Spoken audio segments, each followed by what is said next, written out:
जय श्री राधे राधे दोस्तों, आप सभी का आपके अपने YouTube चैनल अध्यात्म भक्ति में बहुत बहुत स्वागत है। आइए आज आप सब सुनेंगे श्री कृष्ण जन्माष्टमी की कथा।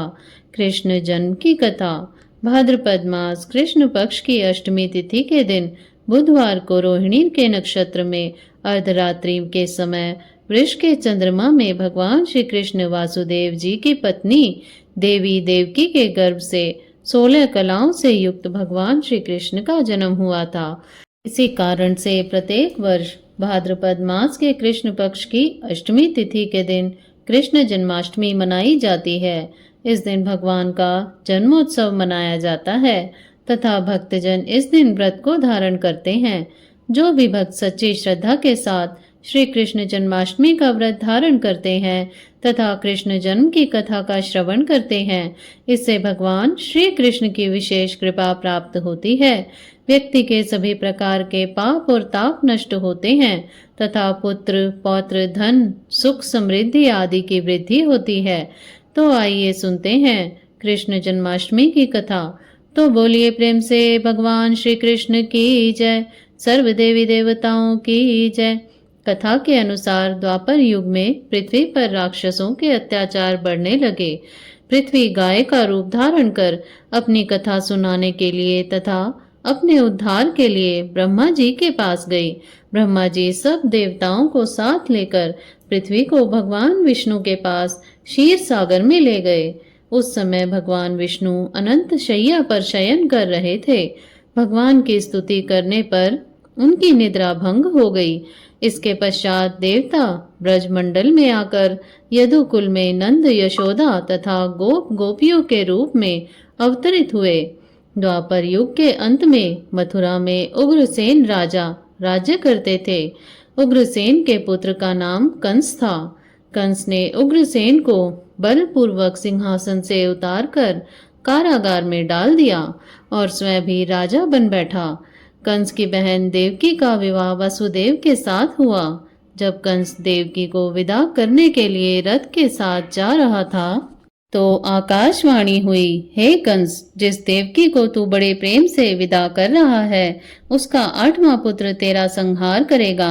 आकाशवाणी की बात को सुनकर कंस क्रोध से भरकर देवकी को मारने को तैयार हो गया। उसने सोचा ना देवकी होगी और ना उसका कोई पुत्र होगा। वसुदेव जी ने कंस को समझाया कि तुम्हें देवकी से कोई भय नहीं है। देवकी की 8वीं संतान से तुम्हें भय है, इसलिए मैं इसकी 8वीं संतान को तुम्हें सौंप दूंगा। तुम्हारी जो समझ में आए उसके साथ वैसा ही व्यवहार करना। कंस ने वसुदेव जी की बात स्वीकार कर ली और वसुदेव देवकी को कारागार में बंद कर दिया। तत्काल नारद जी वहां पर आ पहुंचे और कंस से बोले कि यह कैसे पता चलेगा कि 8वां गर्भ कौन सा होगा? गिनती प्रथम से होगी या अंतिम गर्भ से शुरू होगी? कंस ने नारद जी के परामर्श पर देवकी के गर्भ से उत्पन्न होने वाले समस्त बालकों को मारने का निश्चय कर लिया। इस प्रकार एक एक करके कंस ने देवकी के 7 बालकों को निर्दयता पूर्वक मार डाला। फिर देवकी जी ने संसार की रक्षा के कारण भगवान पुंडरीकाक्ष को अंत में 8वां गर्भ को धारण किया और फिर भाद्रपद मास कृष्ण पक्ष की अष्टमी तिथि रोहिणी नक्षत्र में भगवान का आविर्भाव हुआ, जो कि चंद्रमा की चांदनी के समान भगवान का जन्मदिन संपूर्ण जगत को आह्लादित करने वाला हुआ। और उस दिन सभी दिशाएं अत्यंत निर्मल हो गई। श्री जनार्दन जन्म लेने पर संत जनों को परम संतोष हुआ। प्रचंड वायु शांत हो गई तथा नदियां अत्यंत स्वच्छ हो गई। समुद्रगण अपने घोष से मनोहर बाजे बजाने लगे, गंधराज गान करने लगे और अप्सराएं नाचने लगीं।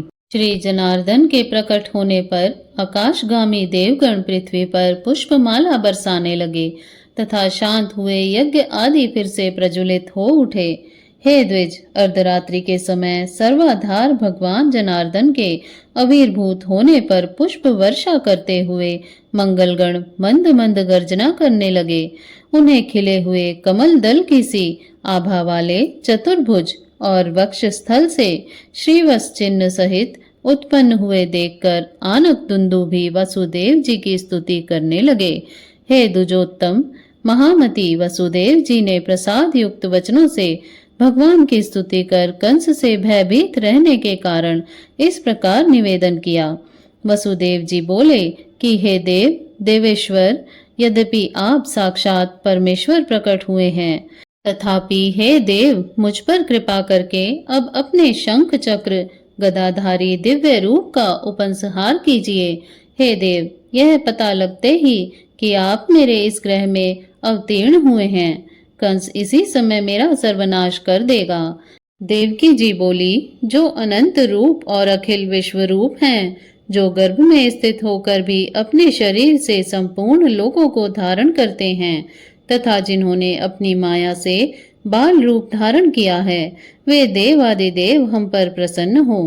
हे सर्वात्मन, आप अपने इस चतुर्भुज रूप का उपसंहार कीजिए। भगवान, यह राक्षस के अंश से उत्पन्न कंस आपके इस अवतार का वृतांत ना जानने पावे।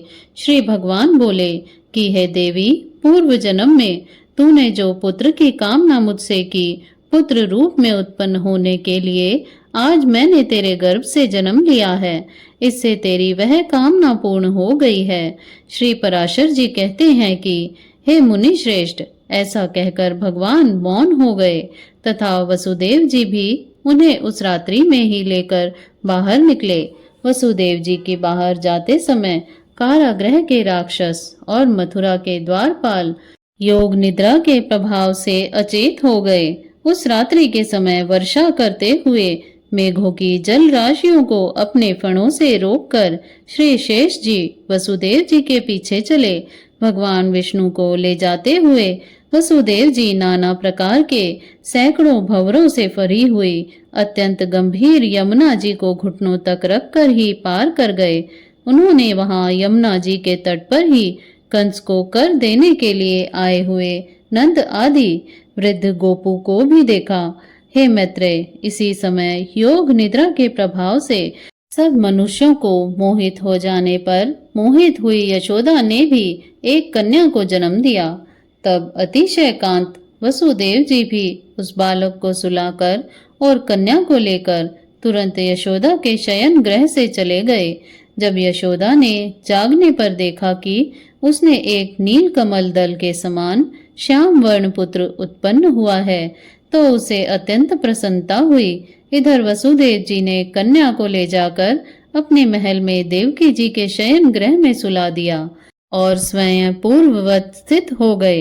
हे दुज, तदंतर बालक के रोने का शब्द सुनकर कारागृह रक्षक सहसा उठ खड़े हुए और देवकी के संतान उत्पन्न होने का वृतांत कंस को जाकर सुना दिया। सुनते ही कंस ने तुरंत आकर देवकी के रुधे हुए कंठ से छोड़ छोड़ ऐसा कहकर रोकने पर भी उस बालिका को पकड़ लिया और उसे एक शिला पर पटक दिया। उसके पटकते ही वह आकाश में स्थित हो गई और उसने शस्त्र युक्त एक महान अष्टभुजा रूप धारण कर लिया। तब उसने ऊंचे स्वर से अट्टहास किया और कंस से रोष पूर्वक कहा, अरे कंस, मुझे पटकने से तेरा क्या प्रयोजन सिद्ध हुआ? जो तेरा वध करेगा उसे तो पहले ही जन्म ले लिया है। देवताओं के सर्वस्व वे हरि ही तुम्हारे काल नेमी रूप पूर्व जन्म में भी काल थे। अतः ऐसा जानकर तू शीघ्र ही अपने हित का उपाय कर। ऐसा कहकर वह दिव्य माला और चंदन आदि से विभूषित तथा सिद्धगण द्वारा स्तुति की जाती हुई देवी भोजराज कंस को देखते ही देखते आकाश मार्ग में चली गई। यह सब देखकर कंस भी हतप्रभ हो और व्याकुल हो गया। कंस ने भगवान श्री कृष्ण को मारने के लिए अनेक प्रकार के दैत्यों को भेजा। भगवान श्री कृष्ण ने अलौकिक माया के कारण सभी दैत्यों को मार डाला और भगवान ने फिर कई प्रकार के बालपन में लीलाएं की और फिर बड़े होने पर कंस को मारकर उग्रसेन को राजगद्दी पर बैठा दिया। इस प्रकार से श्री कृष्ण की पुण्य जन्म तिथि को सभी सारे देश में बड़े हर्षोल्लास के साथ मनाया जाता है। तो बोलिए प्रेम से भगवान श्री कृष्ण की जय, सर्व देवी देवताओं की जय। तो आशा करती हूँ आपको यह जानकारी और कथा श्रवण अच्छी लगी होगी। इसी प्रकार से ज्ञानवर्धक जानकारियाँ प्राप्त करते रहने के लिए, व्रत पूजा आदि के बारे में जानने के लिए तथा कथा को श्रवण करने के लिए यदि आप चैनल पर पहली बार आए हैं तो चैनल को सब्सक्राइब कर लें, ताकि आने वाली वीडियो की नोटिफिकेशन आपको समय से मिलती रहे। वीडियो को लाइक करें, शेयर करें। सुखी रहें, स्वस्थ रहें। जय श्री राधे राधे। धन्यवाद।